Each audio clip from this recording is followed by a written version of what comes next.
What is up, guys? It's the Sound Alchemist, part of One Mind Syndicate, and today I'm back to talk about Warhammer 40K.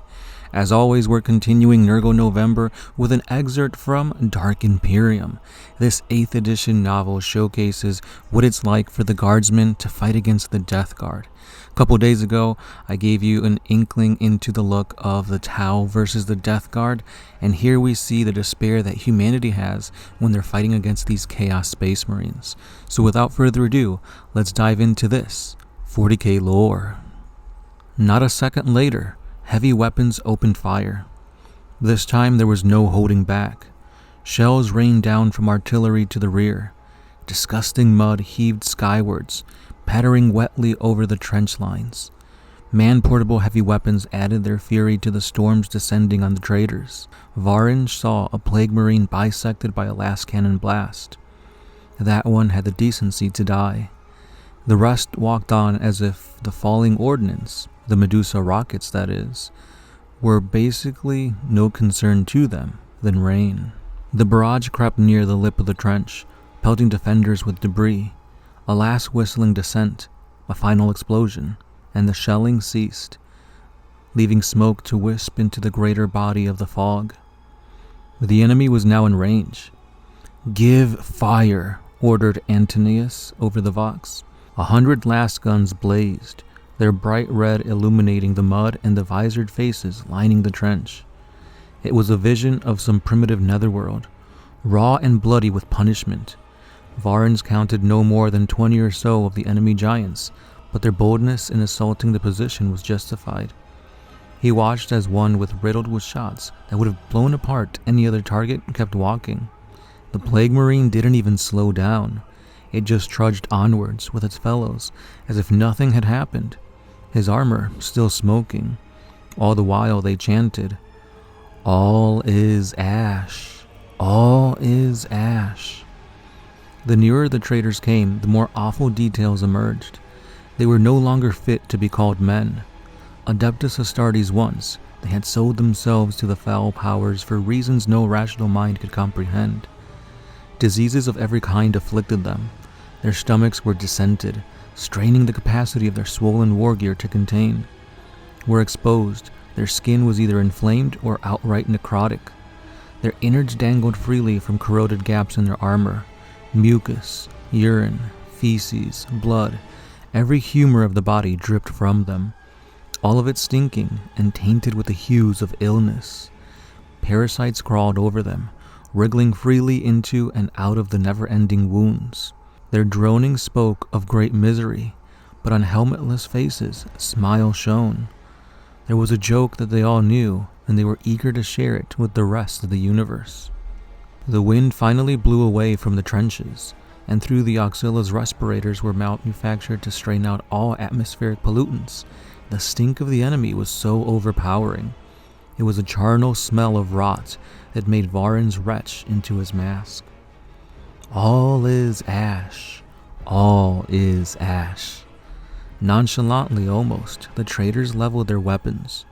Rusting bolt guns and plasma guns whose cracked containment chambers sent out hissing jets of superheated steam pointed at the line of exposed heads at the lip of the trench. All is ash. As one, they all opened fire. The guns banged as they ejected their munitions. A second louder bang sounded as the bolt shell's jets ignited and accelerated them well past the sound barrier. The final noise, the one that had the bolt gun rightly feared as a weapon, was a flat banging as the round slammed into soil, flesh, and then air, detonated with violent force. Varanj's visor spattered with gore as the head of the youthful soldier at his side was obliterated. He'd been with the unit for only 2 days. There wasn't enough time to even learn his name. keep firing," he shouted, over and over until his voice was hoarse. But the blare and the clatter of battle was so great he could not hear his own voice. Then the flies came again. Despite the rain and the gunfire, and everything else all in confusion, they buzzed and swarmed so thick that they turned the air solid. Varanj lost sight of the man nearest him. For a long second he saw nothing. Then the swarm was away and over, and Varanj looked death straight in the face. The traitors had made their way to within meters of the trench. Directly opposite him, a giant in armor stained the violent turquoise of ocean-corroded iron turned his weapon to him. He thought he would surely die. Then the emplacements at either end of the section opened up, raking the traitors with fire. He watched in amazement as the Plague Marine's obese frame absorbed 4 heavy bolter rounds, the explosions of their detonations in his massive body sending squirts of ichor out of the holes in his armor. The traitor shook, but he did not fall. He only succumbed to the impact of the 5th and kneeled over like a rotten tree in a quagmire.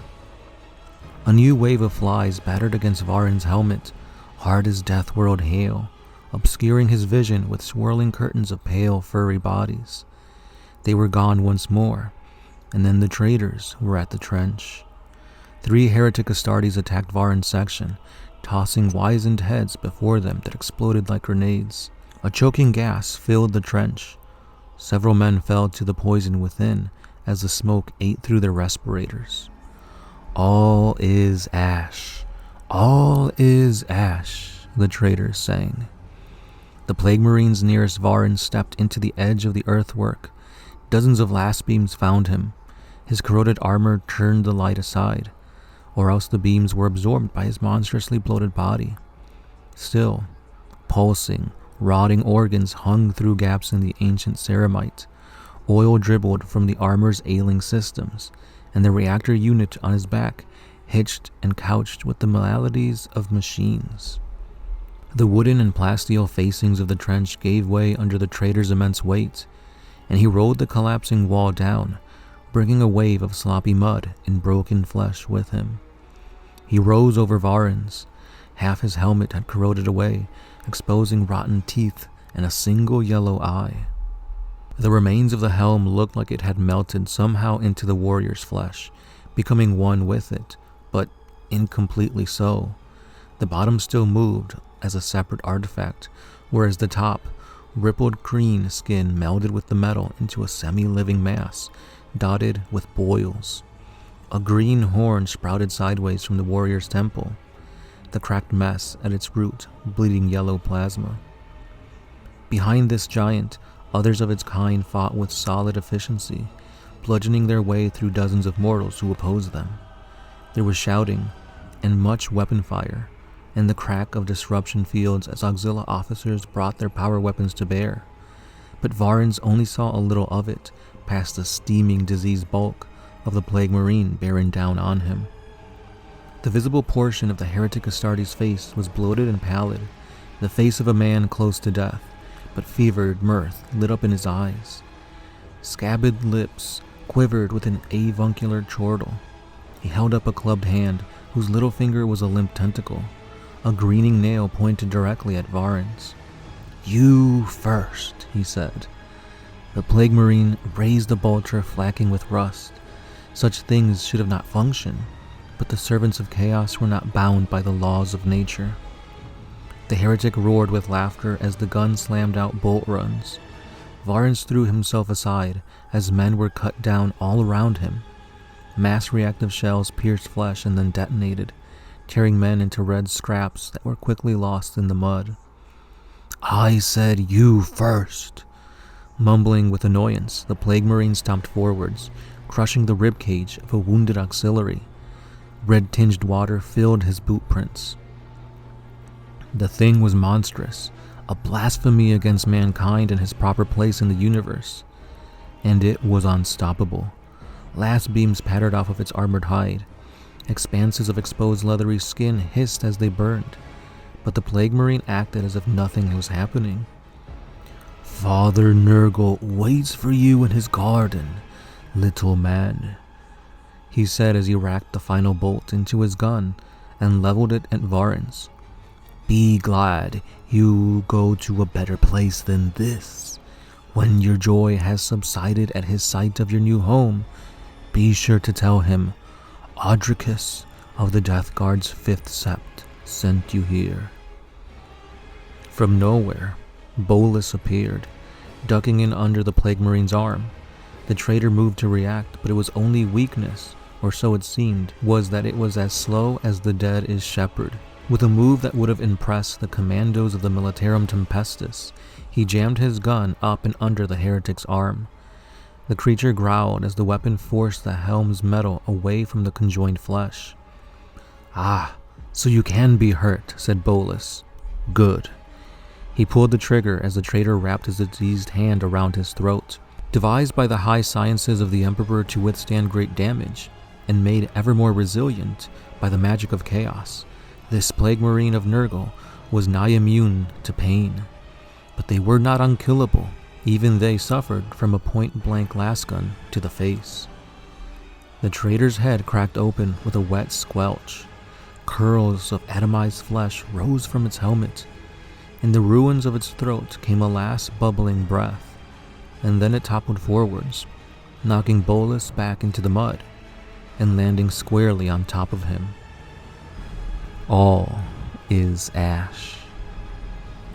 And there you have it, guys. Really awesome, really beautifully written excerpt from none other than Dark Imperium. 8th edition was amazing. It gave us new sculpts for the Death Guard. It gave us the Primaris Marines, a whole new lineup for the Space Marines. And ever since 8th edition, it wasn't just the Space Marines that were getting love. The Death Guard have been getting love ever since. So much so that I think they have the best line of models and minis when it comes to anything that has to do with the Death Guard. Overall, I mean, they do have a Primarch Mortarion. They just look amazing.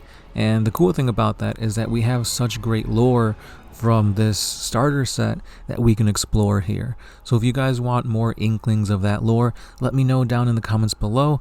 Or if you guys want anything else Nurglified, let me know, because again, this is Nurgle's November and we're basically halfway through it. So stay subscribed for more Nurgle lore, or if you've missed a couple episodes, go back into the playlist and check out those videos. But again, guys, thank you for liking, commenting, watching. Don't forget to hit that subscribe and that hype button so you guys never miss an upload from us.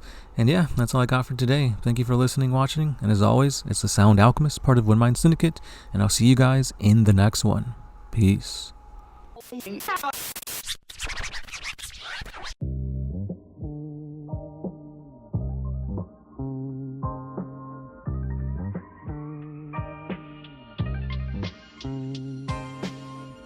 Oh, I used to put my freedom first in any situation.